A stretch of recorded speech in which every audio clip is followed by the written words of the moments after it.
All right, week four, we got the Steelers versus the Colts. And so with that, before I get started, looking to get 500 subscribers this year. So if you don't mind, I'd love it if you subscribed, and if not, drop a note, and I'd love to hear from you. So let's go ahead and get into this. So the line has Vegas has Pittsburgh by 2.5. The model much more strongly favors Pittsburgh by about 6 points. So that's about a 72% chance of winning, which correlates to a 6.5 point spread.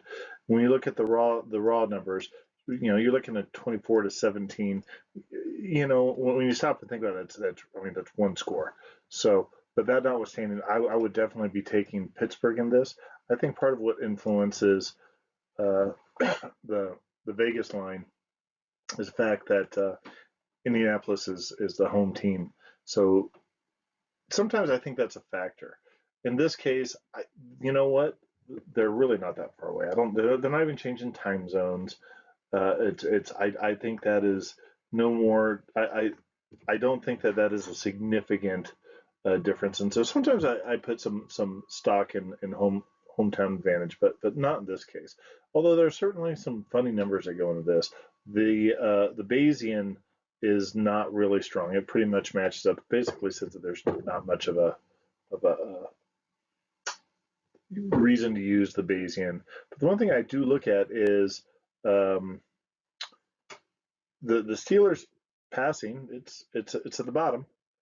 People are looking at Justin Fields saying, yeah, he's doing great.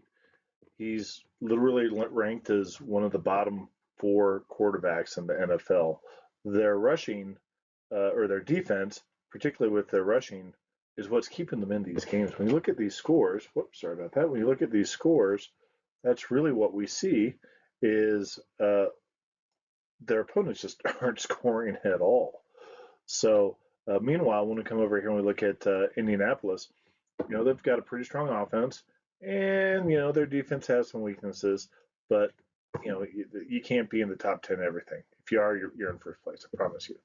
But with that, strong defenses, and quite frankly, sometimes when you look at these numbers, sometimes you have to be careful when you look at those. I don't know how much of those are garbage yards either. That's always a challenge. And I know there's some websites, and I got to start working on incorporating that better. But with that, I'm still going to take Pittsburgh and 2.5 points. Let's go and look at some of the raw numbers here. So what's interesting is I look at these numbers over and over again, and what you really see, two pretty similar teams that are going to be definitely a lot more run oriented with sufficient passing. So there's going to be a balanced approach. They're not going to blow you out with passing, but they're going to run you so they can get that pass. But then when we come over here, again, you kind of see a little bit more explosiveness out of Indianapolis in this matchup. Uh, Meanwhile, the Steelers, they're turning the ball over a bit more too, so that's going to be an issue.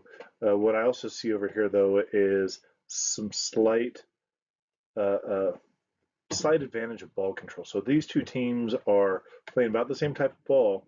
And you got that basically whoever gets the ball more and they execute the way that they do is what's leading to that difference in the score.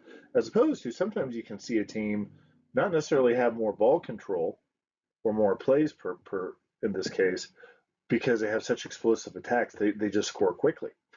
So that can be misleading. But in this case, I see variety in how these two teams play.